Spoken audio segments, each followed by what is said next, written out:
Have you ever felt your voice swallowed by a storm? You speak, yet your words seem to vanish unheard. You offer explanations, pouring them into a space that only seems to grow more turbulent. You do not need to raise your voice to be heard. You do not need to beg for the ground you stand on, and you certainly do not need to explain the truth of your own heart 100 times to one who has decided your sunlight is darkness. In the presence of a mind that thrives on chaos, every word you offer is not a bridge, but a stone for them to throw. Every attempt to build understanding becomes a wall they build around you. This cycle, this draining of your life force, can end. We do not fight a storm with more wind. We learn to become the mountain, calm, still present. The truth we embody needs very few words. When these words arise from your center, from a place of deep knowing, the very energy in the room shifts. Not because the storm changes its nature, it will not, but because you cease being a leaf tossed in its wind. Consider these words. I see the pattern here. I will not feed this energy. This exchange is complete. That is all. These words spoken from a place of stillness are a mirror. In that mirror, they see not a reflection of their power, but the boundary of yours. It is a quiet declaration that you are awake, that your heart is no longer a space for manipulation, for control, for the draining dance of bait and reaction. You will no longer audition for a role in a play you did not write. And this is the beginning of all freedom, when you stop needing another's approval to honor your own truth. A spirit rooted in chaos does not fear the loss of your presence. It fears the loss of its influence over your inner world. When you stop reacting, when you stop defending the simple truth of your existence, when you cease to feed the hunger for control, a different energy arises, a silence, and your calm becomes their chaos. Because in your stillness, they can no longer find the door to your soul they once used. So, you stop explaining, you stop auditioning, you stop apologizing for the space you occupy. You stop holding the hope that a desert will turn into an ocean. You do not argue. You do not plead. You stand in your quiet dignity and your presence says, my peace is not for sale. This ends. You give them no script. You leave no path for the old patterns. You give them only clarity. And then you walk away. Perhaps not first with your body, but with your spirit, with your energy. You draw it back to your own center. You allow them to feel the absence of your warmth, your care, your fire. And that quiet emptiness will speak more profoundly than any argument ever could. You do not have to match their storm. You simply have to be the mountain they cannot move. Speak the truth once, let it land, and then stop returning to the places where your essence is questioned. This is not a power you must find. It is the power you have always been. Now, you must choose to embody it. Most people believe that to be understood, one must speak louder, defend more fiercely, explain with more detail. But my tradition teaches a different way. Certain energies do not seek understanding. They seek to absorb other energies. Every argument, every emotional flare, every word you cast into their fire does not quench it. It becomes fuel. The more you try to reason with the unreasonable, the deeper you are pulled into their terrain, playing by their rules on a ground that is not your own. And in that realm, peace cannot be found. This is why stillness and a quiet heart are your greatest strengths. Not as acts of passivity, but as a path to becoming untouchable. Silence is not weakness. It is a strategic return to your own center. It is refusing to offer your energy to a dynamic that drains it. The chaotic mind craves drama, for drama creates a powerful illusion of importance. When you become quiet, truly quiet, when your inner state remains as calm as a deep lake, it sends a ripple through their world. It denies them the one thing they feed on, your emotional reaction. For a spirit that thrives on control, this is unbearable. They must poke and prod. They need a reaction to validate their existence. When you remain calm, when your tone is like a slow, moving river and your energy is still, you reflect the truth they cannot bend you. You are the master of your own inner temple. Calmness in the face of provocation is a sign of immense inner power. It means you have seen the storm for what it is and have chosen not to dance, in the reign of dysfunction. You no longer need to shout to be heard by one who is committed to misunderstanding you. You begin to see that silence is a sacred boundary. It says, I will not participate in this. I will not allow your chaos to become my weather.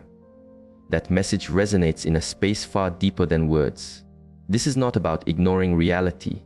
It is about choosing your response. It is a conscious decision not to be pulled into a war that has no victors, only casualties. When you stop reacting, you starve the dynamic of what it needs to survive: your energy, your focus, your emotional essence. This withdrawal is not an act of punishment. It is an act of profound self-respect. It is the practice of maturity. It is the moment you choose your own peace over the desperate need to prove a point. Because their goal is not to win an argument. Their goal is to win control over your state of being. And when you remain calm and silent, you make that an impossibility. The chaotic mind finds its home in ambiguity. It twists soft words, it turns emotional sharing into a weapon, and it sees your boundaries not as sacred lines, but as gentle suggestions. This is why, when faced with an energy that feeds on confusion, your greatest practice is the path of clear and direct communication. This path is not one of aggression. It is the way of unapologetic clarity. It is to be precise, unshakable. When your words are clean and firm, like polished stones, they leave no space for misinterpretation. And this is how you dissolve the pattern before it even begins. To walk this path means letting go of the need to soften your truth, to stop justifying the space you take up. You stop saying, I feel like maybe you don't always treat me with kindness, and you begin to embody the truth. Your words were not kind. I will not allow this energy in my space again. There is no argument there. You are not giving them an opening to debate your feelings. You are stating a truth and revealing the natural consequence of crossing a line. They dislike this intensely.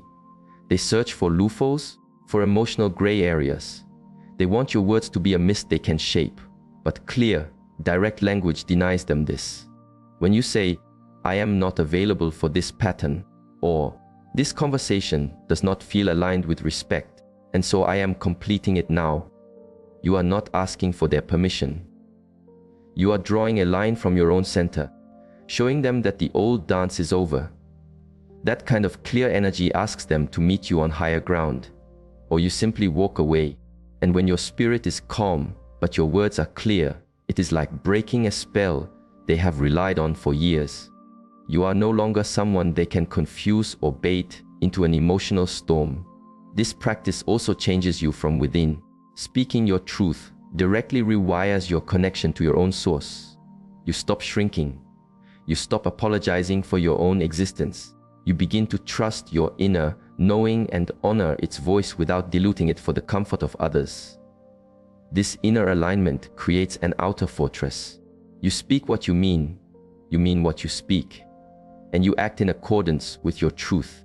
Chaotic energies can sense when a person is rooted in their own worth. They will either try harder to shake your foundation, or they will move on to less solid ground. But the outcome for them matters less than your commitment to speak with clarity, confidence, and the unwavering conviction of your own soul. When you are entangled with an energy that drains, one of the deepest grooves in the path is the constant need to explain yourself.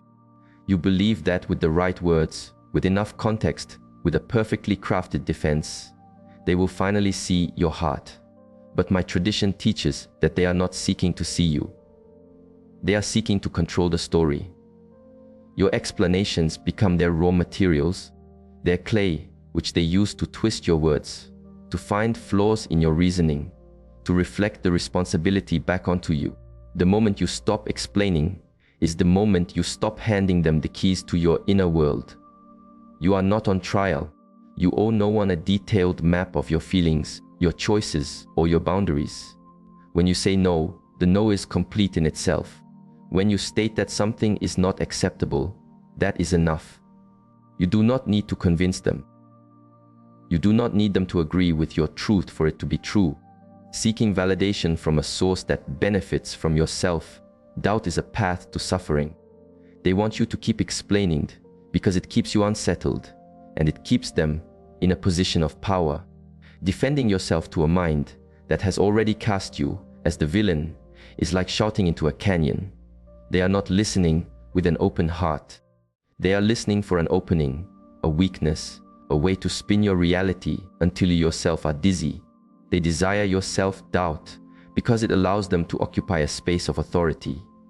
When you stop defending, you step out of this entire dynamic.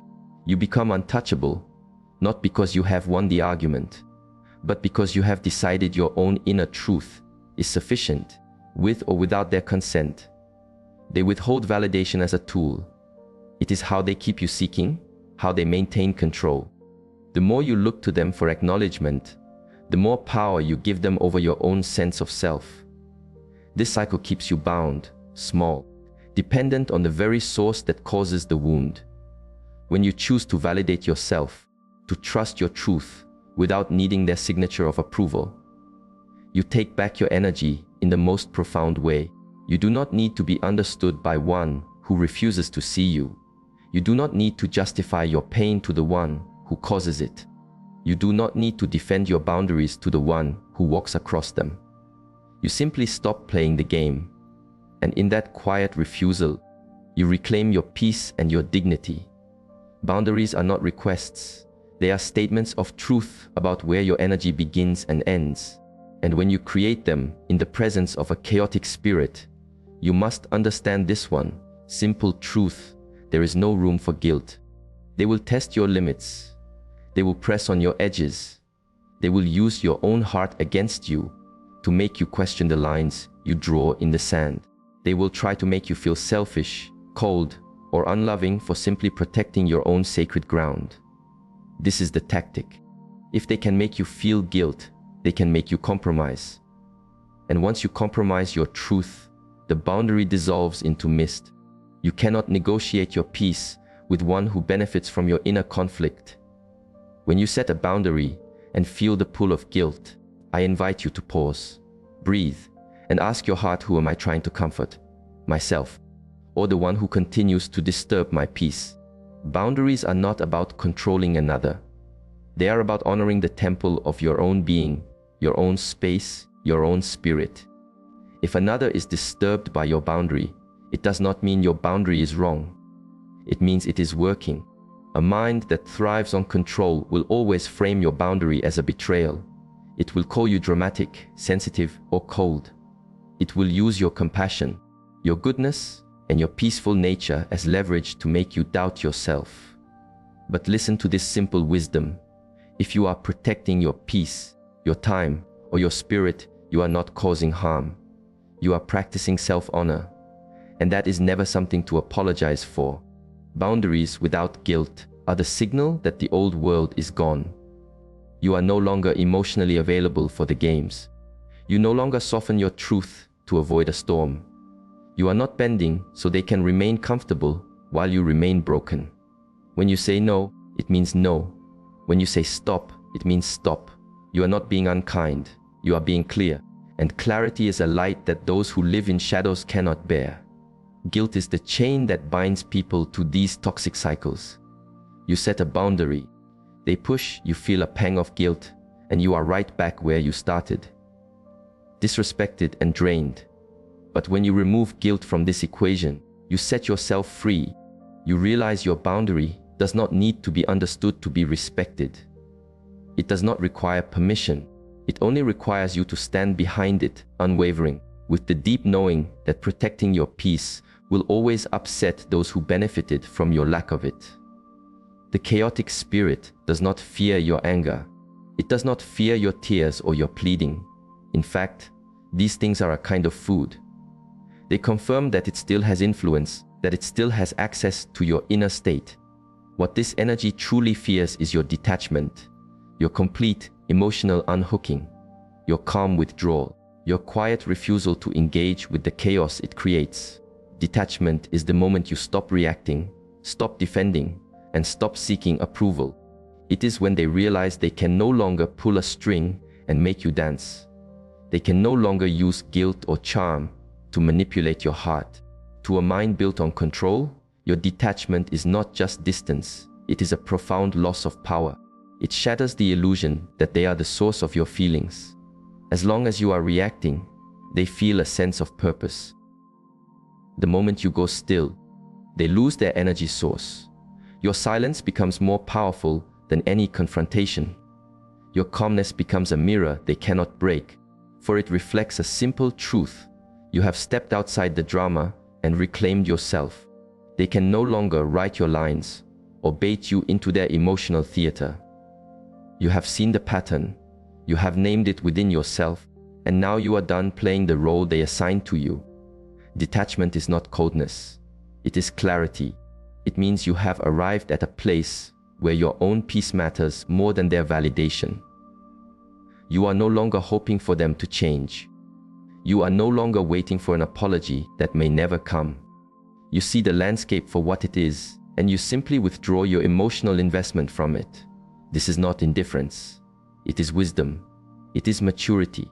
It is what happens when you stop watering a stone in the hopes that it will one day bear fruit. You begin honoring the reality of what is. When they feel your detachment, they may escalate. They may try old patterns: love, guilt, threats, or victimhood, but none of it will find a home in you once you have truly detached. Because detachment means you are no longer hooked. You are no longer moved by their praise or their punishment. You are simply observing from your own center without the need to fix, explain, or prove anything. You have disconnected your worth from their opinion. This is what they fear most. They cannot bear to be irrelevant, and your detachment makes them just that. It tells them the game is over. Not because you have won, but because you have chosen to stop playing. You have taken your power back, not by force, but by your quiet refusal to participate in the dysfunction they need to survive. There comes a point on the path where you stop searching for strength outside yourself, and you realize it has been waiting within you all along. The energy of chaos is masterful at making you forget this. It chips away at your inner knowing, your clarity, your voice, until you start to believe the lie that you needed to feel seen or whole. But the truth is this: the power you have been waiting for is not something you earn or find. It is something you reclaim. It is already here.